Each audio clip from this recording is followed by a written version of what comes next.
आओ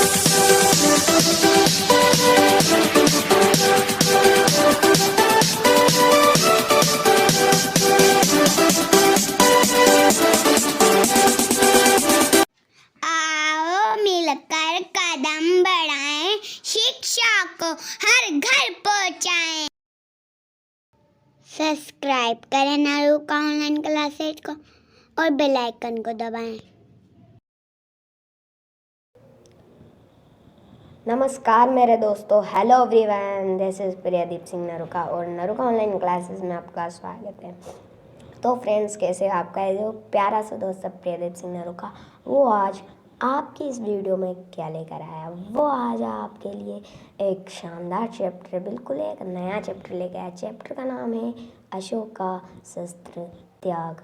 जी हाँ, ये चैप्टर है जिसे आज हम पढ़ने वाले हैं। फ्रेंड्स, बहुत अच्छा चैप्टर है ये अशोक का शस्त्र त्याग। इसमें आपको जो सम्राट अशोक है इनके शस्त्र त्याग के बारे में पता चलेगा। फ्रेंड्स, तो चलिए बिना किसी देरी के वीडियो को स्टार्ट करते हैं। तो फ्रेंड्स, सबसे पहले हम बात करते हैं कि इस चैप्टर में हम पढ़ने क्या वाले हैं। तो फ्रेंड्स, इस चैप्टर में हम पढ़ने क्या वाले हैं, यहाँ पर हम इस चीज़ को समझते हैं। इस नाटक में मगध के परम शक्तिशाली सम्राट अशोक के शस्त्र त्याग एवं अहिंसा के मार्ग पर चलने का वर्णन किया गया है। कलिंग पर आक्रमण के दौरान राजकुमारी पद्मा द्वारा युद्ध के लिए ललकारे जाने पर भी अशोक ने शस्त्र नहीं उठाया और भविष्य में हथियार न उठाने की अटल प्रतिज्ञा की। जी हाँ फ्रेंड्स, इस चैप्टर में है क्या। फ्रेंड्स, इस चैप्टर में है कि मगध जो देश है, क्या है, मगध है। जो मगध देश है इसके अंदर यहाँ के बिल्कुल परम शक्तिशाली और अहिंसा के मार्ग पर चलने वाले सम्राट हैं, सम्राट अशोक। कौन है? सम्राट अशोक। फिर क्या है, इनके बारे में अहिंसा और इनके शस्त्र त्याग के बारे में बताया गया है।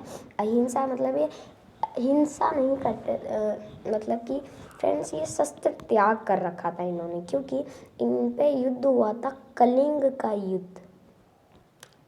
जी हाँ, कलिंग का युद्ध। फ्रेंड्स, कलिंग का युद्ध जैसा कि हम जब छोटे थे तब भी हमने सुना होगा या फिर हम अभी भी सुनते हैं कि कलिंग का युद्ध वहाँ पर हुआ था, यहाँ पर हुआ था, है ना। तो कलिंग के युद्ध पे क्या हुआ था, कलिंग के युद्ध पे जो आमने सामने की दोनों वाली जो सेनाएं थी उसके कई लाखों लोग मारे जा चुके थे, लाखों लोग घायल हो चुके थे। उसकी वजह से बहुत सारे आदमी मरे जाने की वजह से जो अशोक है इन्होंने सोचा कि मैं अब शस्त्र त्याग देता हूँ। मतलब कि अब ये जो शस्त्र मतलब कि हथियार जो है, हथियार बिल्कुल भी यूज़ नहीं करेंगे, ये बिना हथियार के ही, और ना ही ये युद्ध करेंगे, क्या, या ना ही ये युद्ध करेंगे, और शस्त्र त्याग दिया इन्होंने। ये इसी के बारे में इस चैप्टर में है फ्रेंड्स। तो चलिए आगे बढ़ते हैं। आज का जो हमारा मोटिवेशन है फ्रेंड्स, महान कार्य अच्छे विचारों का अनुसरण करते हैं। क्या फ्रेंड्स, महान कार्य अच्छे विचारों का अनुसरण करते हैं, ये कहा अब्राहम लिंकन ने। तो फ्रेंड्स, इसमें दृश्य आपको मिलेंगे, 3 दृश्य मिलेंगे, पहला, दूसरा, तीसरा। तो सबसे पहले हम पढ़ते हैं पहला दृश्य। क्या है, एक मैदान में मगध के सैनिकों के शिविर लगे हैं, बीच में मगध की पताका फहरा रही है।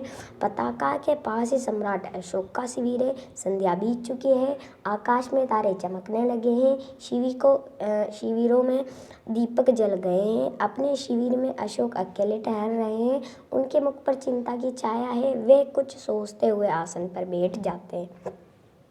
चलिए यहाँ पर अब हम इसको समझते हैं कि क्या है यहाँ पर, कि एक मैदान है पूरा, उसके अंदर मगध के सैनिकों के शिविर लगे हुए हैं, यानी कि तंबू लगे हुए हैं, टेंट होते हैं ना, तो टेंट लगे हुए हैं। ओके, बीच में मगध की पताका फहरा रही है। पताका यानी कि झंडा जो होता है, तो मतलब बीच में पूरे मैदान के बीच में उनका झंडा है, तो झंडा लहरा रहा है। पताका के पास ही, देखिए पास ही सम्राट अशोक का शिविर है, यानी इसके अंदर कौन है, सम्राट अशोक है। संध्या बीत चुकी यानी कि शाम हो चुकी है, आकाश में तारे चमकने लगे हैं। और देखिए पहले क्या लाइट नहीं होती तो दीपक जलाते थे, तो अब रात हो गई तो दीपक जलाएंगे ना, वो उजाला देखने के लिए। अपने शिविरों में अशोक अकेले ही टहल रहे हैं। उनके मुख पर चिंता की छाया है। क्या चिंता है वो हम पढ़ेंगे। वे कुछ सोचते हुए आसन पर बैठ जाते हैं। अब देखते हैं यहाँ पर, अब अशोक यहाँ पर पढ़ते हैं, यहाँ से हम स्टार्ट। अशोक कह रहे हैं स्वयं से, खुद से ही अशोक कह रहे हैं, क्या कह रहे हैं, आज 4 साल से युद्ध हो रहा है। कितने साल से युद्ध हो रहा है फ्रेंड्स, आज 4 साल से युद्ध हो रहा है और कलिंग आज भी पूर्णतया जीता नहीं जा सका है। दोनों ओर के लाखों आदमी मारे गए हैं, लाखों घायल हुए हैं, पर हम आज भी असफल हैं। क्या होगा इसका परिणाम, इसका मतलब क्या है कि फ्रेंड्स 4 साल हो गए हैं, 4 साल से कलिंग का युद्ध चल रहा है, लेकिन मतलब कलिंग को इन्होंने पूर्णतः जीता नहीं जा पाया, मतलब पूरी तरह से नहीं जीत पा रहे हैं ये, है ना। दोनों ओर के लाखों आदमी मार हो चुके हैं, जैसे कि मैंने आपको बताया, लाखों घायल हो चुके हैं, पर हम आज भी असफल है। क्या होगा इसका परिणाम, ये पूछ रहे हैं कि इसका परिणाम क्या होगा। यहाँ पर देखिए ये सम्राट अशोक है और ये कह रहे हैं, है ना। अभी तो इस वैसे कह रहा है, आगे देखते हैं कौन है। द्वारपाल, सिर झुकाकर। द्वारपाल कौन होता है, इनका जो मान लीजिए तंबू है तो उसके पास में एक बॉडी गार्ड्स होते हैं 2, है ना, तो द्वारपाल कहते हैं उन्हें। तो द्वारपाल सिर झुकाकर, राजन संवाददाता आना चाहता है, यानी कि सूचना देने वाला आना चाहता है। तो अशोक ने कहा आने दो। संवाददाता प्रवेश करके, महाराज अशोक की जय हो। शुभ संवाद एक गुप्तचर समाचार लाया है कि कलिंग के महाराज लड़ाई में मारे गए। जो कलिंग हैं, ये 4 साल हो गए जैसे युद्ध में, तो उनके महाराज मारे गए हैं। अशोक प्रसन्नता पूर्वक यानी कि खुशी से मारे गए हैं, तो मगध की विजय हुई, कलिंग जीत लिया गया है। संवाददाता चुप रहता है। अब संवाददाता चुप रहता है, फिर अशोक कहते हैं कि बोलते क्यों नहीं, तुम चुप क्यों हो। फिर संवाददाता कहता है धीरे से, बोलूँ क्या महाराज, कलिंग दुर्ग के फाटक आज भी बंद है, यानी कि कलिंग तो इन्होंने जीत लिया है, लेकिन पूर्णतः जीता नहीं जा सका, क्योंकि जो कलिंग दुर्ग है, यानी कि कलिंग का जो मान लीजिए अपना घर होता है तो उसके आगे मेन गेट होता है ना, वैसे कलिंग का जो दुर्ग है, दुर्ग मतलब आगे का गेट, तो वो अभी तक भी बंद है, अभी तक भी वो खोला नहीं गया है। और कलिंग के वासी क्या है, कलिंग के वासी मतलब खुद को न्योछावर नहीं कर रहे हैं, यानी कि नहीं कर रहे हैं कि आप हमारे राजा हो, आप जो कहोगे वो हम करेंगे, वो नहीं कर रहे हैं। तो फिर संवाददाता कहता है कि फिर किस मुंह से कहूँ कि कलिंग जीत लिया गया है, जब किस मुंह से कहें कि कलिंग जीत लिया गया। यहाँ पर आप देख सकते हैं फ्रेंड्स, यहाँ पर देखिए ये कौन है, ये है अपने संवाददाता जो बता रहे हैं, और ये है सम्राट अशोक। तो फ्रेंड्स पहला दृश्य हमने पढ़ लिया है, अब दूसरा दृश्य पढ़ते हैं।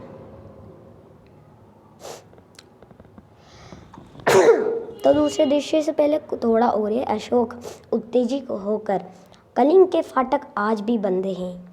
संवाददाता, हाँ महाराज, कलिंग के फाटक आज भी बंद है। अशोक उत्तेजित होकर, खड़े होकर, बंद है तो खुल जाएंगे। जाकर सेनापति से कह दो कि कल सेना का संचालन मैं स्वयं करूँगा। कल या तो कलिंग दुर्ग के फाटक खुल जाएंगे या मगध की सेना ही वापस चली जाएगी। हाथ से जाने का संकेत देते हैं। फ्रेंड्स अब हम दूसरा दृश्य ये पढ़ते हैं। दूसरे दिन प्रातःकाल का समय, शस्त्र सज्जित अशोक घोड़े पर बैठे हैं, उनके पास उनके सेनापति हैं। सामने कलिंग दुर्ग है जिसके फाटक बंद है। अशोक, मेरे वीर सैनिकों, आज 4 साल से युद्ध हो रहा है, फिर भी कलिंग को मतलब इस कलिंग को नहीं जीत पाए हैं। उसके किसी दुर्ग की पताका नहीं फहरा रही है। कलिंग के महाराज मारे गए हैं, उनके सेनापति पहले से ही कैद हो चुके हैं, फिर भी कलिंग आत्मसमर्पण यानी कि खुद से समर्पण नहीं कर रहा है। आओ आज हम अपनी मातृभूमि से शपथ लेकर प्रण करें कि या तो हम कलिंग के दुर्ग पर अधिकार कर लेंगे या सदा के लिए युद्ध की गोद में सो जाएंगे। ये अशोक कह रहे हैं अपने सैनिकों से। तो सभी सैनिक तलवार खींचकर मगध की जय, सम्राट अशोक की जय। तभी सहसा दुर्ग के फाटक खुल जाते, कलिंग दुर्ग के नहीं, सहसा दुर्ग के फाटक खुल जाते हैं। सब आश्चर्य से उधर देखने लगते हैं, उनकी तलवारें खींची की खींची रह जाती है। शस्त्र सज्जित स्त्रियों की विशाल सेना फाटक के बाहर निकलने लगती है। सेना के आगे पुरुष वेशभूषा में एक वीरांगना है, जो सैनिक वेशभूषा में साक्षात चंडी सी दिखाई देती है। यह कलिंग महाराज की पुत्री पद्मा है। स्त्रियों की सेना अशोक की सेना से कुछ ही दूरी पर रुक जाती है। सिपाही मात्र मुग्ध से देखते रह जाते हैं और अशोक भी चकित रह जाते हैं। अब क्या है इस पूरे सेंटेंस का मतलब? इस पूरे सेंटेंस का मतलब अब हम देखते हैं। क्या फ्रेंड्स, तो सहसा दुर्गे उसके फाटक अचानक ही खुल जाते हैं। अब भूत तो नहीं है कि एकदम से खुल गया, नहीं, खोला है। स्त्रियों ने खोला है। सब आश्चर्य से उधर देखने लगते, पूरी सेना देखने लगती है और अशोक देखने लगते हैं। ठीक है। और वो जब तलवारें खींचते हैं ना, तो तलवारें खींची की खींची रह जाती है। मतलब मान लीजिए यहाँ पर तलवार पूरी यहाँ तक खींचनी है तो यहाँ तक ही खींची है ना, आगे तो रुक गए। अरे क्या हो गया भाई साहब, तो देखने में रह गए। ओके, है ना। तो क्या है, शस्त्र सज्जित स्त्रियाँ, है ना, शस्त्र सज्जित स्त्रियाँ एक विशाल विशाल सेना से आई है और वो क्या करना चाहती है, अशोक से युद्ध करना चाहती है। क्यों करना चाहती है देखते हैं। सेना के आगे पुरुष वेशभूषा में एक वीरांगना है, जो सैनिक वेशभूषा में साक्षात चंडी सी दिखाई देती है। यह कलिंग की महाराज की पुत्री पद्मा है। कलिंग के महाराज क्या हो गए थे फ्रेंड्स? मर गए थे। कलिंग के महाराज तो मर गए थे और उनकी पुत्री है। कौन है पुत्री है पद्मा। कौन है पुत्री? अरे पुत्री तो पद्मा है ना। तो वहाँ पर पद्मा आई है अपनी स्त्रियों को लेकर, और फिर क्या हुआ है, फिर हुआ है यह कलिंग की महाराज की पुत्री पद्मा है। स्त्रियों की सेना में अशोक की सेना रुक जाती है। अशोक के सिपाही मंत्रमुग्ध यानी कि देखते ही रह जाते हैं। अरे क्या भाई साहब, मतलब देखते रह जाते हैं। अशोक भी चकित रह जाते हैं। आगे पद्मा कहती है आगे बढ़कर अपनी सेना से, बहनों तुम वीर कन्या, वीर भगिनी यानी कि वीर बहन, वीर पत्नी हो, मुझे तुमसे कुछ नहीं कहना। जिस सेना ने तुम्हारे पिता, भाई, पुत्र और पति की हत्या की है वह तुम्हारे सामने खड़ी है। आज उसी से तुम्हें लोहा लेना है। तुम प्रण करो कि जननी जन्मभूमि को पराधीन होते देखने के पहले तुम सदा के लिए अपनी आंखें बंद कर लोगी। ठीक है। तो अशोक खुद से ही, स्वयं से ही कह रहा है। यह कौन है? क्या साक्षात दुर्गा कलिंग की रक्षा करने के लिए युद्धभूमि में उतर आई है? शेष सैनिक भी सभी स्त्रियाँ, मतलब सैनिक भी सारी स्त्रियाँ हैं। क्या स्त्रियों से भी युद्ध करना होगा? क्या अशोक को स्त्रियों का भी वध करना पड़ेगा?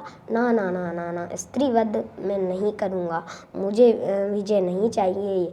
मैं यह पाप नहीं करूँगा। मैं शास्त्र नहीं उठाऊँगा अपने सैनिकों से। सैनिकों, स्त्रियों पर हाथ न उठाना। आगे बढ़कर तुम कौन हो देवी? तो इतना बोलते हैं। आगे देखते हैं आगे क्या होता है। तो आगे ये पद्मा कहती है मैं कलिंग महाराज की कन्या हूँ। मैं हत्यारे अशोक की सेना से लड़ने आई हूँ। जब तक मैं हूँ मेरी वीरांगनाएं हैं। कलिंग के भीतर कोई भी पैर नहीं रख सकता। कहाँ है अशोक? कहाँ है मेरे पिता का हत्यार? मैं उससे द्वंद्व युद्ध करना चाहती हूँ। फिर अशोक कहते हैं अशोक में तो मैं ही हूँ राजकुमारी, दोषी भी मैं ही हूँ, परंतु तुम स्त्री हो, तुम्हारी सेना भी स्त्रियों की है और मैं स्त्री पर शस्त्र नहीं उठाऊंगा। फिर पद्मा कहती है क्यों महाराज? अशोक शास्त्र की आज्ञा है राजकुमारी पद्मा। उस शास्त्र की यह आज्ञा है कि तुम अपराधियों की हत्या करो। शास्त्र की आज्ञा है कि तुम अपनी विजय लालसा पूरी करने के लिए लाखों माताओं की गोद सूनी कर दो, लाखों स्त्रियों की मांग का सिंदूर पोंछ दो। फूंक दो उस शास्त्र को जो तुम्हें यह सिखाता है। मैं तुमसे शास्त्र सीखने नहीं आई हूँ, शास्त्रों से युद्ध करने आई हूँ। तुम हत्यारे हो। मैं अपनी बलि चढ़ाकर तुम्हारी खून की प्यास बुझाने आई हूँ। अपने सैनिकों से कहो कि तलवार उठाए। कलिंग की स्त्रियां तुमसे कुछ नहीं चाहती, केवल युद्ध चाहती है। फिर अशोक सिर झुका लेते हैं। यहाँ पर देख सकते हैं आप, ये है महारानी पद्मा और ये है कौन? ये है अपने अशोक, जो अशोक सिर झुका रखे हैं कि मैं युद्ध नहीं करूँगा। ये कह रहे हैं कि मैं युद्ध नहीं करूँगा, कुछ भी हो लेकिन मैं युद्ध नहीं करूँगा। तो आगे देखते हैं। पद्मा, क्यों सिर झुका लिया महाराज? मैं युद्ध चाहती हूँ, केवल युद्ध। आज आपके भीषण युद्ध की पूर्णाहुति होगी। अशोक, बहुत हो चुका राजकुमारी, मैं अब युद्ध नहीं करूँगा, कभी युद्ध नहीं करूँगा। तलवार नीचे फेंक देते हैं। फिर पद्मा, यह क्या महाराज? अपने सैनिकों से तुम भी अपने तलवारें नीचे फेंक दो। अशोक कह रहे हैं अपने सैनिकों से कि भाई साहब तुम भी अपनी तलवारें नीचे फेंक दो, ये स्त्रियां हैं और हम स्त्रियों पर निहत्थे प्रहार नहीं करेंगे। आज से अशोक तुम्हें कभी किसी पर आक्रमण करने की आज्ञा नहीं देगा। फेंक दो ये अपनी तलवारें। सभी सैनिक अपनी अपनी तलवारें फेंक देते। फिर पद्मा आगे बढ़कर कहती है, मैं बुलावे में नहीं जी सकती महाराज, मैं तुमसे युद्ध करूंगी, मुझे अपने पिता का बदला लेना है। और आगे देखते हैं क्या होता है। अशोक, सिर झुका कर तो लीजिए बदला राजकुमारी, मैं अपराधी हूँ। जिस अशोक ने लाखों का सिर काटा है और जिस अशोक का सिर आज तक किसी के आगे नहीं झुका, वह आपके आगे नतमस्तक है। काट लीजिए इस सिर को, मैं हथियार नहीं उठाऊंगा, यह मेरी प्रतिज्ञा अटल है। अशोक सिर झुकाकर खड़े हो जाते हैं। पद्मा, तो जाए महाराज, स्त्रियों भी निहत्थे प्रहार नहीं करेगी। आप अपनी प्रतिज्ञा की रक्षा के लिए जीवित रहिए। तीसरा दृश्य हम देखते हैं। अशोक उनके सभी सरदार गुरुएं वस्त्र धारण किए हुए उनके सामने बौद्ध भिक्षु बैठे हुए हैं। बौद्ध भिक्षु अशोक से कहो, मैं प्रतिज्ञा करता हूँ कि बौद्ध भिक्षु, जब तक मेरे शरीर में प्राण रहेंगे, अशोक जब तक मेरे शरीर में प्राण रहेंगे, बौद्ध भिक्षु, अहिंसा ही मेरा धर्म होगा। अशोक, अहिंसा ही मेरा धर्म होगा। बौद्ध भिक्षु, मैं सबसे प्रेम करूँगा और मेरी करुणा का सद्भाव आप सबको मिलेगा। मैं सबसे प्रेम करूँगा और मेरी करुणा का सद्भाव आप सबको मिलेगा। प्रतिज्ञा करो कि जब तक जीवित रहूँगा अपनी प्रजा की भलाई करूँगा, सब प्राणियों को सुख और शांति पहुँचाने का प्रयत्न करूँगा, सब धर्मों को समान दृष्टि से देखूँगा। अशोक, मैं प्रतिज्ञा करता हूँ कि मैं शक्ति भर आपकी आज्ञा का पालन करूँगा। फिर बौद्ध भिक्षु कहते हैं कि बोलो। तो कहते हैं फिर, बुद्धं शरणं गच्छामि, धम्मं शरणं गच्छामि, संघं शरणं गच्छामि, बुद्धं शरणं गच्छामि, धम्मं शरणं गच्छामि, संघं शरणं गच्छामि। और पटाशे यानी कि पर्दा बंद हो जाता है। और इस कहानी के हमारे लेखक है श्री वंशीधर श्रीवास्तव। फ्रेंड्स देख सकते हैं यहाँ पर ये है पूरा, यहाँ पर बौद्ध भिक्षु की जगह, यहाँ पर है बौद्ध भिक्षु, ये रहे आपके सामने, और ये है सम्राट अशोक, और ये हैं उनके पीछे सभी आदमी। तो फ्रेंड्स चैप्टर अच्छा लगा होगा ना फ्रेंड्स। अब हम शब्दार्थ कर लेते हैं, इसके थोड़े से शब्दार्थ बाकी है, बिल्कुल छोटे छोटे शब्दार्थ हैं, यहाँ पर कर लेते हैं इन्हें भी पूरा। शिविर, तंबू, पताका, झंडा, संवाददाता, सूचना देने वाला, दुर्ग, किला, शपथ, प्रतिज्ञा, वीरांगना, वीर, स्त्रियां, चंडी सी, युद्ध की देवी जैसी, भगिनी बहन, लालसा, इच्छा, पूर्णाहुति, समापन, आक्रमण, हमला, बुलावे, बहकावे, अटल, स्थिर, सदावत, उत्तम, संकल्प, पटाशे, पर्दा गिरना। तो फ्रेंड्स उम्मीद करूँगा आपको पूरा चैप्टर अच्छे से समझ में आया होगा। वीडियो अच्छी लगी हो तो लाइक कर ही देगा, चैनल पे नए हो तो सब्सक्राइब करिएगा और वीडियो को शेयर ज़रूर करिएगा फ्रेंड्स। ओके फ्रेंड्स, और इसी के साथ thanks for watching my video and stay connected, keep learning. Thank you very much. मिलता है नेक्स्ट वीडियो में, तब तक के लिए बाय बाय। जय हिंद, जय भारत।